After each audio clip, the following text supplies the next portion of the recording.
তো প্রথম আসমানের তলা পর্যন্ত না গেলাম, কিন্তু আসল বাড়ি জান্নাতের কোনো খোঁজ খবর পাওয়া গেল? আরো উপরে যাওয়া লাগবে।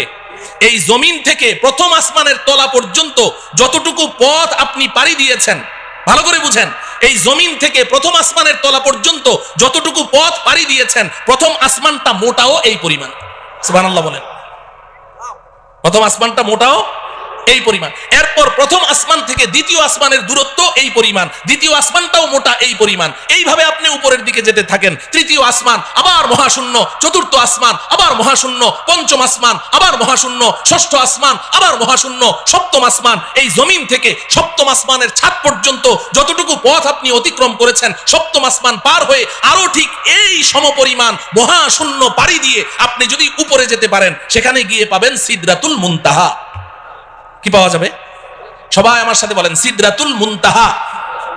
সিদরাতুল মুনতাহা, এই নামটা মনে রাখতে হবে, বাড়ির ঠিকানা তো সিদরাতুল মুনতাহা। এবার আল্লাহ রাব্বুল আলামিন আমার আপনার আসল বাড়ি, আমার আপনার আব্বা আম্মার বাড়ি, আমাদের পৈতৃক সম্পত্তি, জান্নাতের ঠিকানা বলে দিচ্ছেন।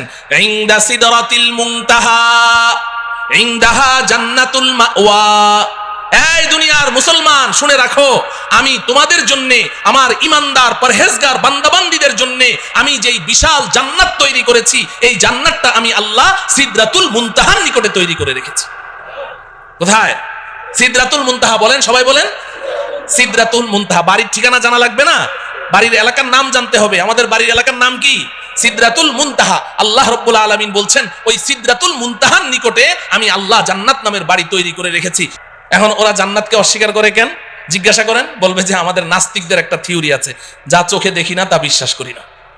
নাস্তিকরা যা চোখে দেখে না তা বিশ্বাস করে না, এটা ওদের দাবি।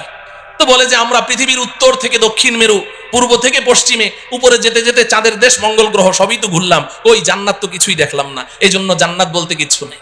নাউজুবিল্লাহ বলেন। আচ্ছা বলেন, জান্নাতটা কোন জায়গায় আছে? সিদরাতুল মুনতাহা। সিদরাতুল মুনতাহা কোথায় আছে বুঝলেন তো? তো এখন এই নাস্তিকগুলো এই ঢাকার শাহবাগ চত্বরে বসে বসে ওখান থেকে বুঝি সিদরাতুল মুনতাহা দেখা যাবে? হ্যাঁ, তো দুনিয়াতেও তারা জান্নাতকে অস্বীকার করেছে, সিদরাতুল মুনতাহা পর্যন্ত পৌঁছতে পারলো না, দুনিয়াতে অস্বীকার করেছে। আখিরাতেও তারা জান্নাতের কোনো ঘ্রাণও পাবে না। আমরা ইনশাআল্লাহ দুনিয়াতে যেহেতু আমরা বিশ্বাস করেছি, আমাদের জান্নাতের বাড়ির সন্ধান লাভ করেছি, আল্লাহর কথা বিশ্বাস করেছি, রাসূলের কথা বিশ্বাস করেছি, আব্বা জান হযরতে আদমের কথা বিশ্বাস করেছি, ইনশাআল্লাহ পরকালে আমরা আমাদের আসল বাড়ি জান্নাতের মালিক হবই হব ইনশাআল্লাহ। আল্লাহ রাব্বুল আলামিন আমাদের সবাইকে আমাদের আসল বাড়ি পর্যন্ত অতি নিরাপদে পৌঁছার তৌফিক দান করুন।